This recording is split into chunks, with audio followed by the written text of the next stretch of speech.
प्यारे बच्चों, बहुत इंपॉर्टेंट वीडियो। इस वीडियो को नहीं सुने ना, इस ऑडियो को नहीं सुने ना तो कुछ भी नहीं सुने मेरे प्यारे बच्चों। प्लीज़ मेरे प्यारे बच्चों, सपोर्ट करो और खूब पढ़ो, आगे बढ़ो। संज्ञानात्मक विकास का सिद्धांत जीन पियाजे ने दिया था। जीन पियाजे ने 4 अवस्था बताई थी। पहला 0 से 2, दूसरा 2 से 7, तीसरा 7 से 11 और चौथा 11 से ऊपर। वंस अगेन रिपीट, फिर देखो, 0 से 2, 2 से 7, 7 से 11, 11 से ऊपर। पहली अवस्था को संवेदीय प्रेरक अवस्था कहा गया, इसे ही इंद्रगामी अवस्था भी कहा गया। दूसरी अवस्था को पूर्व संक्रियात्मक अवस्था कहा गया। तीसरी अवस्था को मूर्त संक्रियात्मक अवस्था कहा गया और चौथी अवस्था को अमूर्त संक्रियात्मक अवस्था कहा गया। संवेदीय प्रेरक अवस्था को 0 से 2 अवस्था, जहाँ पे बच्चा को ज्ञान प्रारंभ हो रहा है और यहाँ पे बच्चा किसी भी चीज़ को जान नहीं रहा है, ना सजीव को जान रहा है, ना निर्जीव को जान रहा है, ना किसी भी चीज़ को नहीं जान रहा है। जहाँ पे इंद्रियां काम कर रही हैं, सूंघना, पकड़ना, देखना, जहाँ दिखाई दे मेरे प्यारे बच्चों, देखना, सुनना और पकड़ना, वह पहली अवस्था है 0 से 2 अवस्था। यहाँ पे इंद्रगामी अवस्था है। यहाँ पे बच्चा साबुन को लेता है, मुंह में डाल लेता है, पैरों से मार देता है, झूले से गिर जाता है, गुब्बारे को पकड़ लेता है, खिलौने को ले लेता है। यह पहली अवस्था है, एकदम सटीक, यही ध्यान रखना, ये पहली अवस्था है। दूसरी अवस्था 7 से 11 है, जिसे पूर्व संक्रियात्मक अवस्था कहा। यहाँ पे अनुकरण करेगा, यहाँ पे दूसरे का देख के सीखेगा, लेकिन यहाँ भी सजीव निर्जीव का ज्ञान नहीं रहेगा, सजाता निजाता का ज्ञान नहीं रहेगा। यहाँ पे इकट्ठा करेगा, लेकिन वह नहीं पता है कि कौन सा जीव सजीव है, कौन सा जीव निर्जीव है। यह अवस्था है दूसरी। यहाँ अनुकरण करेगा, चीज़ों को इकट्ठा करेगा और यहाँ पे चीज़ों को सजाएगा, बिखेरेगा, चीज़ों से खेलेगा, तोड़ेगा। यह सब अवस्था क्या है? दूसरी अवस्था है। लेकिन यहाँ पे सजीव निर्जीव नहीं बता पाएगा। यहाँ पे कभी कौवा को बिल्ली भी कह सकता है, बिल्ली को कौवा भी कह सकता है। पूरे तरीके से उसे किसी भी चीज़ के बारे में अध्ययन नहीं रहेगा। वह अवस्था दूसरी अवस्था है। यहाँ पे पापा की तरह एक्टिंग करेगा, यहाँ पे मम्मी की तरह कार्य करेगा। यहाँ पे जिस प्रकार से कोई चप्पल रखा रहेगा, जूता रखा रहेगा, उसी प्रकार से अपना खिलौना, अपना सामान रखने का प्रयास करेगा। दूसरी अवस्था है मेरे प्यारे बच्चों। जीन पियाजे आज एकदम एक एक बिंदु समझा रहा हूँ, बस सुनते जाओ।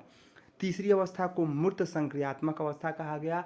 ये 7 से 11 वर्ष है। इस अवस्था में बच्चा चीज़ों को देख के जान जाएगा, समझ जाएगा, समझने का चेष्टा करेगा। मूर्त संक्रियात्मक अवस्था है। यहाँ पे देख के जानेगा कौन सजीव है, बस देख के जानेगा कौन निर्जीव है। यहाँ पे पतंग को पतंग कहेगा, यहाँ पे बादल आएगा तो कहेगा बादल आ रहा है, बारिश आने वाली है। चीज़ों को देख के ज्ञान को जान जाना, चीज़ों को देख के चेतना का प्रारंभ हो जाना, चीज़ों को देख के सजाती निर्जाती कर देना, चीज़ों को देख के समाज में अपना कार्य प्रारंभ कर देना, यह तीसरी अवस्था है। यहाँ पे वह जान जाएगा कि यह चीज़ ऐसे होना चाहिए, यह चीज़ ऐसे होना चाहिए। देखने के बाद, इतना ध्यान रखना है, देखने के बाद वह अवस्था तीसरी अवस्था। चौथी अवस्था में यहाँ पे पूरा समाज का ज्ञान हो जाएगा और चेतना रूप से सोचने लगेगा और अपने मन में सोचने लगेगा कि ऐसा होगा, ऐसा होने वाला है, कल्पना करने लगेगा, क्षमता का विकास हो जाएगा। वह ये सोच लेगा कि भविष्य में ऐसा ही होगा। वह चौथी अवस्था है।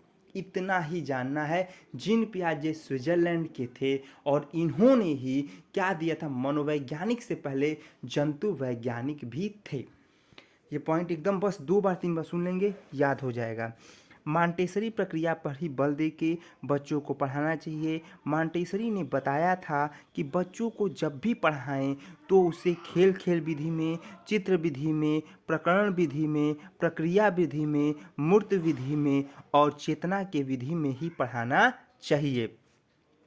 बच्चा माँ के बाद परिवार को जानता है और परिवार से ही ज्ञान को ग्रहण करता है। यह प्रमुख घटनाएं ही होती हैं और इसी घटनाओं के द्वारा बच्चा आगे जाने का चेष्टा करता है।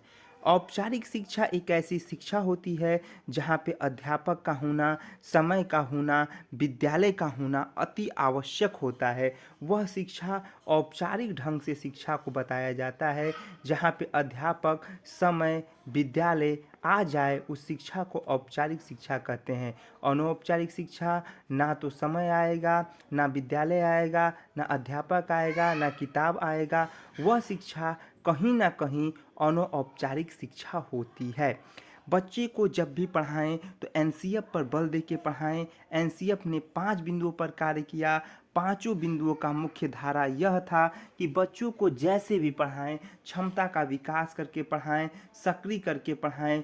उस प्रकार से जब पढ़ाते हैं तो बच्चे का मनोबल, प्रक्रिया बल अधिक बढ़ जाता है और वह अधिक कार्य करने लगता है। थार्नडाइक ने एसआर का सिद्धांत दिया। एस मतलब उद्दीपन, आर मतलब अनुक्रिया। इन्होंने उद्दीपन के बाद ही अनुक्रिया बताया। जब तक व्यक्ति उद्दीपन नहीं देखता है तब तक अनुक्रिया नहीं करता है। जिस प्रकार से आप जब परीक्षा का डेट देख लेते हैं तो अनुक्रिया करने लगते हैं, बार बार क्रिया करने लगते हैं, जिसके द्वारा लक्ष्य की प्राप्ति हो जाती है। थार्नडाइक ने 3 नियम प्रमुख बताए, 5 नियम गौण बताए और इन्होंने ही बताया कि जब अभ्यास करते हैं, प्रभाव करते हैं, तत्परता करते हैं, तभी थार्नडाइक बाबू ने कहा कि जब तक अभ्यास नहीं करेंगे, जब तक बार बार अभ्यास आप करेंगे नहीं, तब तक आप प्रभाव नहीं डाल पाएंगे। और प्रभाव नहीं डालेंगे तो तत्परता भी आपका आएगा नहीं।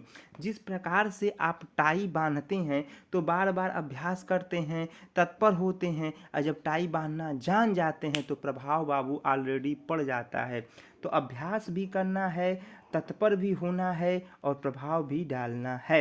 एसआर सिद्धांत को मेरे स्किनर बाबू ने गलत कर दिया और कह दिया कि एसआर सिद्धांत गलत है क्योंकि आरएस सिद्धांत सही है। थार्नडाइक ने बिल्ली पे दिया था, बिल्ली को प्रजल बॉक्स में रखा था और किसका मांस का टुकड़ा खिलाया था मेरे प्यारे बच्चों। तो एकदम ध्यान रखो, रट जाओ, घोर जाओ, पी जाओ, मछली का मांस का टुकड़ा खिलाया था। एसआर सिद्धांत को जब आरएस सिद्धांत किया गया तो स्किनर बाबू ने किया और आरएस सिद्धांत पर इन्होंने क्रिया प्रसूत का सिद्धांत दे दिया। क्रिया प्रसूत सिद्धांत का अर्थ था क्रिया पे बल देना, क्रिया पे कार्य करना। जब बार बार क्रिया करेंगे तो ऑलरेडी हमारा कार्य सफल हो जाएगा। इन्होंने कहा था, स्किनर बाबू ने कहा था, और ये सभी मनोवैज्ञानिक अमेरिका के ही रहने वाले थे, थार्नडाइक और स्किनर दोनों, और इन्होंने कबूतर और चूहा पे अपना सिद्धांत दिया था।